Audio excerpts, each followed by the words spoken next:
Hello, Crime Salad listeners. It's your host, Ashley. Welcome to the very first episode of Side Salad. What is Side Salad? Well, in this special bonus episode, I will cover a few shocking new true crime stories that are still developing as we speak.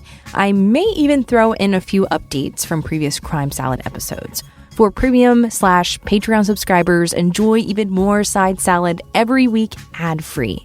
If you're not a subscriber, we will post these once a month for you, but you are missing out if you're not subscribing to our channel. Now, let's run through some of the most unbelievable crime stories in the headlines this week.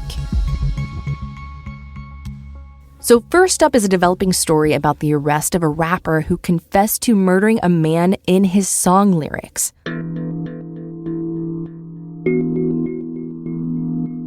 On September 18, 2021, 32-year-old Randall Wallace was shot and killed at an apartment complex in Las Vegas, Nevada. The Las Vegas Metropolitan Police Department said that the shooting occurred after the victim got into an argument with 3 suspects. While most details of the crime scene have not been released by law enforcement, police mentioned that surveillance cameras at the apartment complex recorded a white Chevy Malibu fleeing the scene. A few months later, police were tipped off to the street name of a man named Kenwan McDaniel, who may have been involved in the gang-related crime. The name was not released to the public, but McDaniel had a history of criminal activity, including a robbery conviction. He was also in a relationship with someone who owned a white Chevy Malibu, the same car that was captured on camera on the night of the murder. 2 years went by, and tips trickled in from the public, but it seemed that none of these leads were enough to make an arrest.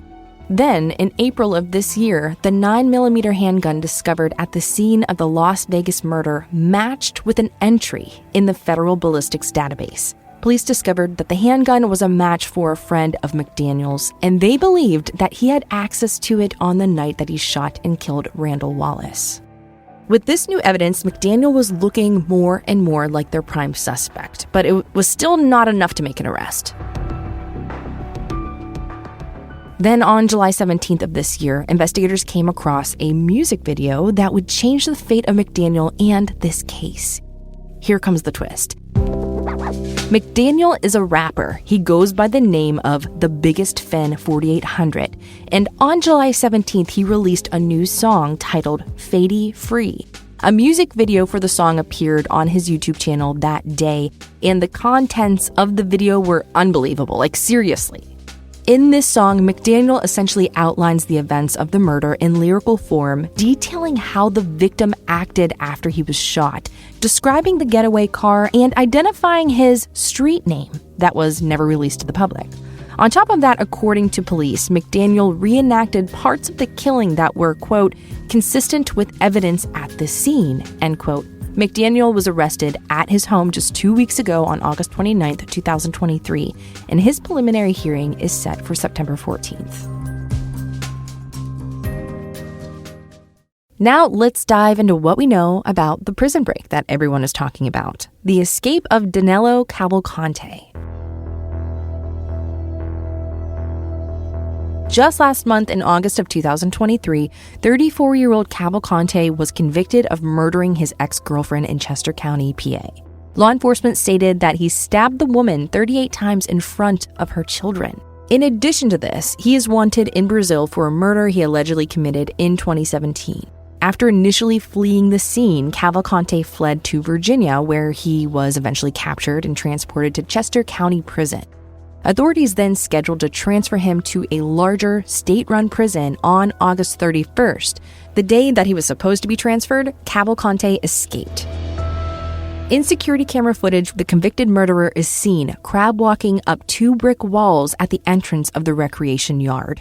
You probably have seen this video all over the internet, and I gotta say, it's pretty impressive. His hands are on one wall and his feet are on the other as he scaled the 2 walls in broad daylight until he reached the roof of the building. Then he climbed down the building and ran past a security station at the entrance of the prison.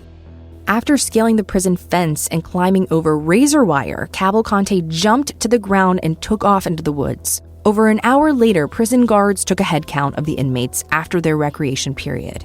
It was only then that they realized Cavalcante had escaped. Police, helicopters, and K-9 units were immediately deployed to search for the fugitive. Since his escape, Cavalcante had been spotted numerous times, including at a former coworker's home. The fugitive allegedly asked the coworker to meet with him and showed up at the home while the man and his family were at dinner. The coworker did not respond to Cavalcante's request. Instead, he sent video footage from his doorbell to the local police. And then on August 9th, the fugitive stole a white delivery van from Bailey's Dairy in Westchester, PA. The all-natural dairy farm posted about the incident on Sunday.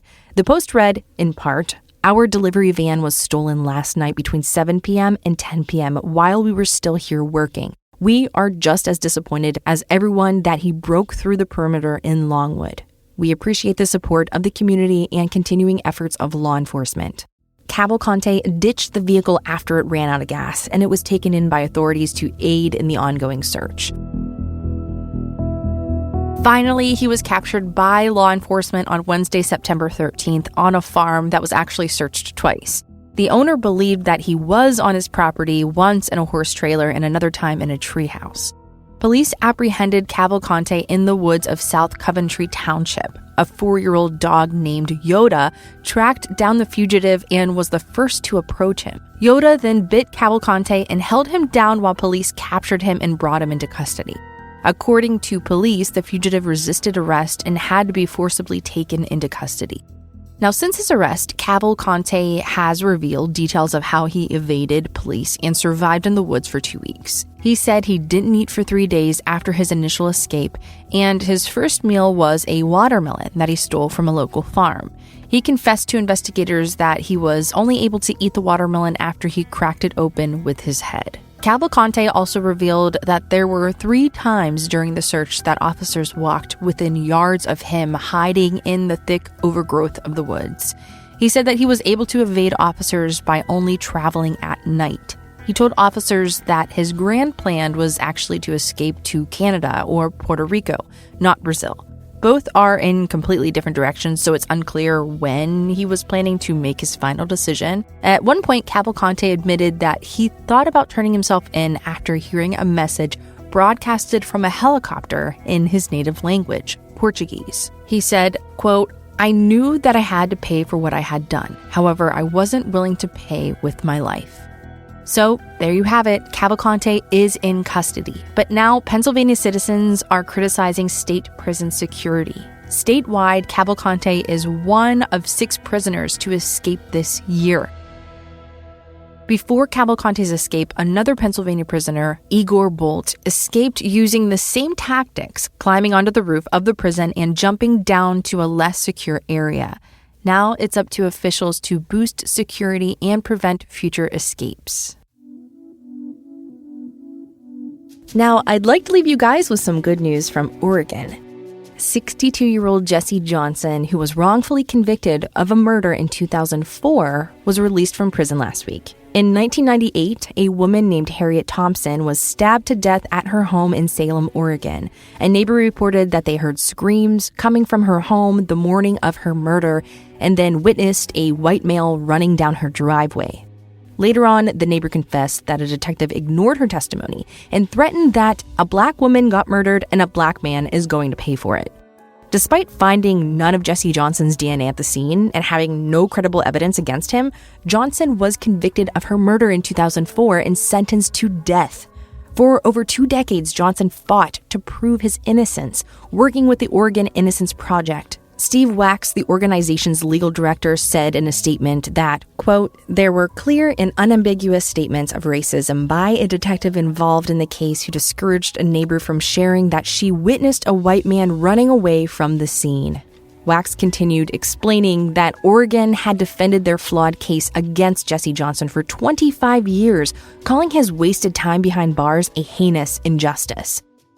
After his release, Johnson said, "I'm happy and excited and ready for the next phase now. It's been a lot of years for something I didn't do."